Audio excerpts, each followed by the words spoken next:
시청자 여러분 안녕하십니까? 9시 전북권 뉴스입니다.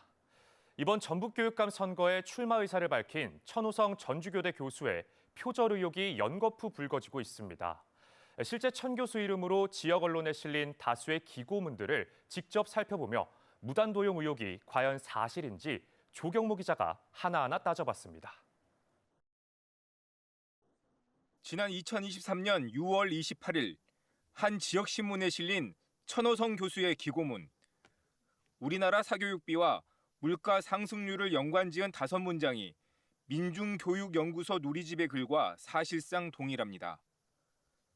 또 다른 5문장은 한 인터넷 언론의 기사의 문장을 그대로 복사한 수준인데 각주나 인용 표식이 전혀 없습니다. 원글 작성자는 이런 사실을 뒤늦게 알고 붕괴합니다. 표절이니 뭐 이런 게 사회적으로 문제가 되는 게 어제 오늘의 일이 아니잖아요. 그런데도 불구하고 그랬다고 하는 것은 학자적 양심에 비춰보면 비양심적이다 이렇게 말씀드릴 수 있지 않겠나 싶습니다. 한 차례 표절한 내용을 재탕한 사례도 있습니다. 2021년 5월 23일 지역 한 언론사에 실린 천 교수의 기고문에는 다른 언론사 기사에서 10개 문장을 그대로 옮겨놨습니다. 천 교수는 6개월 뒤 이렇게 표절한 문장들을 또 다른 언론사에 기고한 글에 다시 사용했습니다. 이렇게 표절 정황이 짙은 천 교수의 글은 KBS 취재진이 확인한 것만 10여 편에 이릅니다. 이에 대해 천호성 교수는 표절은 인정하면서도 많은 글을 쓰다 보니 실수로 출처 표기를 빼먹었다고 해명합니다. 특히 칼럼 같은 경우는 출처를 한 번도 달지 못했기 때문에 관행적으로 특히 그 칼럼 부분에 표절이 많이 있는 부분에 대해서는 제가 사죄를 합니다. 하지만 의도적이고 상습적인 표절로 볼 여지가 충분하다는 지적도 나옵니다. 두세 개의 출처가 따로 있는 것들을 문장수서도 갖게 했다면 이건 좀 인식을 하고 있었지 않았을까 이런 생각이 듭니다. 전북 교육감 선거에 3번째 도전장을 낸 천호성 교수.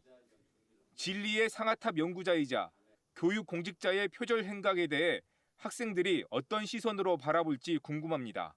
KBS 뉴스 조경모입니다.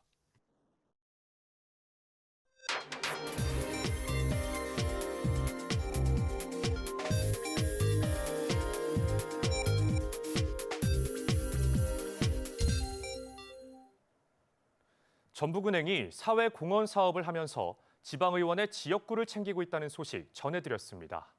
민간 영역에까지 뻗치는 지방의원들의 영향력, 전북은행이 민원 해결 통로가 되고 있습니다. 안태성 기자입니다. 전북은행이 책상과 의자 등을 후원한 전주의 한 지역 아동센터입니다. 사진에 나온 시의원에게 물어봤습니다. 사회공헌을 활동을 하는 대상, 그러니까 장소가 있을 거 아니겠습니까? 시의원이나 도의원들이 지정을 해주는 겁니까? 아니 그런 거는 아닌 걸로 아는데요. 센터 측에 어떤 절차를 거쳤는지 확인해 보니 꼭 집어 후원 신청을 제안한 건 다름 아닌 해당 시의원이었습니다. 의원님이 이번에 접수를 한다더라. 해보라고 알려줘서 그때 접수를 한 거예요.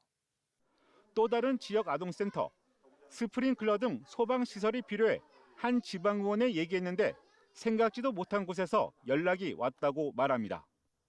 의원님 좀 신경 써주세요. 알았다 하고 나는 이제 그게 재량대로 오는 줄 알았거든요. 그랬는데 전북은행을 연결을 한 거죠. 지방의원이 지역구 민원을 전북은행을 통해 해결해 준 겁니다. 공적 재원이 아니라는 점만 빼면 지방의원들이 그동안 몰래 써온 이른바 재량 사업비, 주민 참여 예산과도 닮은 꼴, 사업 선정 과정에서 개입 등 불투명한 관행이 되풀이되고 있기 때문입니다. 전북은행은 지적 내용을 엄중하게 받아들이고 있다며 사회공헌 활동의 공정성과 투명성을 높이는 내부 지침을 마련해 개선해 나가겠다고 밝혔습니다. KBS 뉴스 안태성입니다. 백종일 JB금융지주 부회장이 취임한 지 9일 만에 물러났습니다. 백 전 부회장은 지난해 말 전북은행장 연임 의사를 밝혔다가 철회한 뒤 올해 초 JB지주 부회장직으로 자리를 옮겼습니다. 사임 배경을 두고 JB금융지주의 최고 경영자 인사 과정 등에 대한 금융당국의 지배구조 개선 압박이 영향을 준 게 아니냐는 관측이 나오고 있습니다.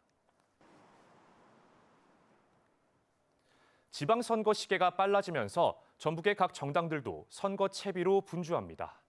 선거관리기구를 꾸리는가 하면 경선과 공천 일정, 방식을 하나둘 공개하면서 점차 분위기가 고조되고 있습니다. 이지현 기자입니다. 이제 5달도 남지 않은 6.3 지방선거, 각 정당의 전북 도당들도 지선에 맞춰 체제를 정비하고 주요 일정을 예고하고 있습니다. 먼저 민주당 전북 도당은 공직선거 후보자 추천관리위원회와 후보자 추천 재심의위원회를 설치하고 위원 임명 절차에 돌입했습니다. 내부 경선은 예비 경선부터 본 경선, 결선까지 많게는 3차례를 거치는 만큼 다음 달 중순 일찌감치 시작합니다. 공천 발표는 오는 3월 광역단체장을 시작으로 4월 20일까지 완료할 계획입니다. 본인들 일정을 고려하고 당 일정도 고려해서 로드맵을 짜게 될 테니까. 조국혁신당 전북도당도 공직선거 후보자 검증위원회와 선거기획단을 꾸렸습니다. 민주당 독주를 막기 위해 후보 검증과 인재 발굴에 주력하겠다는 각오입니다. 예비후보 검증을 하기 위한 공모에 참석하라고 이런 이제 공지를 낸달지. 국민의힘 전북도당은 공천관리위원회를 구성해 이달 말 일정을 공지할 방침입니다. 이후 3월 중순쯤 후보자 경선이나 공천을 시작하는데 현역 평가는 없다고 밝혔습니다. 신당 공천위가 이제 구성이 돼서 그 지침 범위 내에서 이제 저희가 공천 일정을 진행하는데.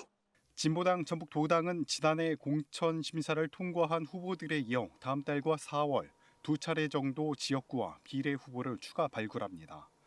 정의당 전북도당은 중앙당에서 공천 심사 공지가 내려온 만큼 전국위원회 계획에 따라 다음 달 서류 심사를 시작해 후보를 낼 계획입니다. KBS 뉴스 이지현입니다. 완주 전주 통합반대 완주구민 대책위원회는 전북도의회에서 오늘 22일 예정한 김관영 전북도지사의 완주 방문에 깊은 우려를 표했습니다. 이들은 통합 논쟁의 책임 당사자인 도지사가 어떠한 사과나 책임인식 없이 완주를 다시 찾겠다는 것은 국민의 상처와 피로를 외면한 처사라고 비판했습니다. 또 최근 KBS 여론조사에서 완주구민의 65%가 통합에 반대했고 행정안전부의 통합 절차도 진행되지 않고 있다며 국민의 뜻을 존중하라고 촉구했습니다. 전국적으로 행정통합 논의가 급물살을 타는 가운데 우범기 전주시장이 입장문을 내고 완주 전주 통합을 위해 최선의 노력을 하겠다고 밝혔습니다. 완주 전주가 통합 논의를 먼저 시작했지만 결정을 미루는 사이 국가 재원을 다른 곳에 뺏길 위기에 처했다며 전주 시민과 완주 구민의 결단으로 결실을 보기를 간절히 호소한다고 전했습니다. 또 양쪽 시군 주민이 제안한 105개의 상생 발전안을 특별법의 명문화에 반드시 실현하겠다며 통합 의사가 확인되면 분야별 약속 사항도 즉시 절차를 시작하겠다고 강조했습니다. 전북특별자치도 출범 2주년을 맞아 지역 특례 사업 추진 등으로 어느 정도의 자치권을 확보했습니다. 하지만 재정 자율성 확대와 지역 통합, 인구 감소 문제 등에는 묘수를 내놓지 못했는데요. 조선우 기자가 성과와 과제를 짚어봤습니다. 2년 전 전라북도는 128년 만에 전북특별자치도라는 새 이름을 달고 독자 권역으로 출발했습니다. 글로벌 생명경제도시를 표방하며 고도의 자치권 부여와 지방 재정 확보에 나섰습니다. 지역 특화 자원을 최대한 활용해서 우리 스스로 발전하고 도전할 수 있는 전북만의 특별한 기회를 부여받았습니다. 지난 2년 동안 어떤 성과가 있었을까? 전북특별법상 특례정책 333개 가운데 실제 사업화로 이어진 비율은 22.5%. 농생명산업지구와 야간관광진흥지구, 핀테크 육성지구를 지정하고 지역 중소기업 제품의 우선 구매 권한 등을 이양받았습니다. 지역 자원을 활용한 특례 시행을 통해서 도민들이 체감할 수 있는 변화를 만들어가기 위한 기틀을 다지는 도전의 과정이었다고 생각을 합니다. 사상 첫 10조 원 시대를 열었지만 중앙정부에 의존하는 재정 구조의 한계는 극복하지 못했습니다.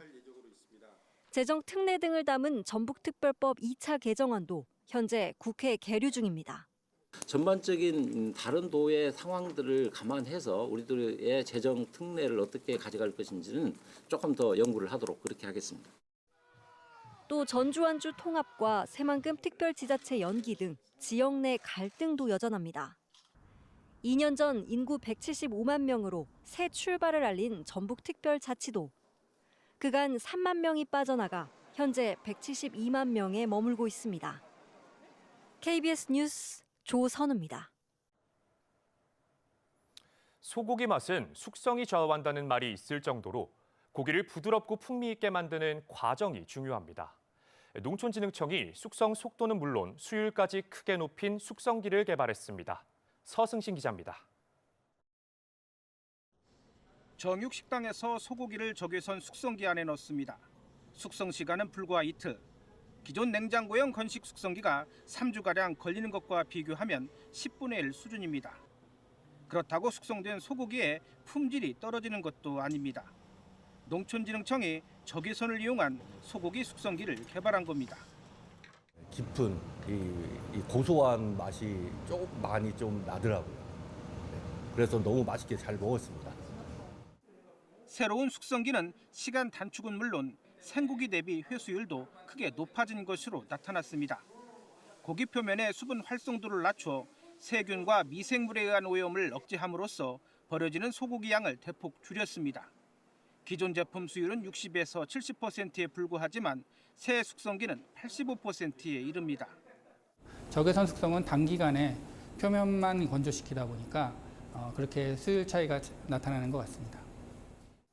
이틀 만에 고기 육질이 25%가량 부드러워지고 풍미를 느끼게 하는 유리 아미노산이 1.5배 늘면서 기존 안심과 등심 등 전통 구이용 부위 외에 앞다리와 우둔 등 저지방 부위도 숙성이 한층 쉬워지고 구이용으로도 활용할 전망입니다. 특히 저지방 부위는 생산량이 구이용보다 3배가량 많고 가격은 절반에 불과해 부가가치가 높아질 경우 농가 소득도 크게 향상될 것으로 기대됩니다. 설깃머리살하고 삼각살 같은 경우에는 이제 100g에 저희가 생고기로 팔았을 때 등급에 따라 차이가 있지만 9,000원에서 9,900원 정도 100g에 판매를 하거든요. 근데 이제 숙성 장치를 이용해서 판매를 했을 때는 13,000원에 판매를 하고 있어요. 농촌진흥청은 적외선 소고기 숙성기를 특허 출원하는 한편 축산 외식업체에 관련 기술도 이전할 계획입니다. KBS 뉴스 서승시입니다. 군산해양경찰서에 따르면 어제 오후 1시쯤 군산항에서 준설선 기관사인 70대 남성이 보이지 않는다는 신고가 접수됐습니다. 이 남성은 1시간 20분 만에 부력 구조물에 깔린 채 발견돼 병원으로 옮겼지만 숨졌습니다. 군산해경은 선박에 있던 부력 구조물이 떨어지면서 사고가 난 것으로 보고 정확한 경위를 조사하고 있습니다. 전주지법은 전세 사기 혐의로 기소된 40대 남성에게 징역 16년을 선고했습니다. 이 남성은 지난 2020년부터 4년간 이른바 무자본 갭 투자로 전주에서 다가구 주택을 무더기로 사들인 뒤 세입자 170여 명에게 전세 보증금 130억 원을 돌려주지 않은 혐의로 재판에 붙여졌습니다. 재판부는 사회초년생이 대다수인 피해자들이 전 재산이나 다름없는 보증금을 떼어 고통을 겪고 있지만 반성의 기미를 보이지 않았다고 밝혔습니다.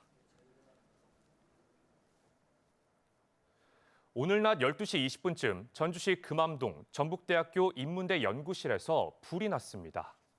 연기를 확인한 대학 관계자들이 자체 진화했고 소방서 추산 500만 원의 재산 피해가 났습니다. 소방당국은 정확한 화재 경위를 조사하고 있습니다.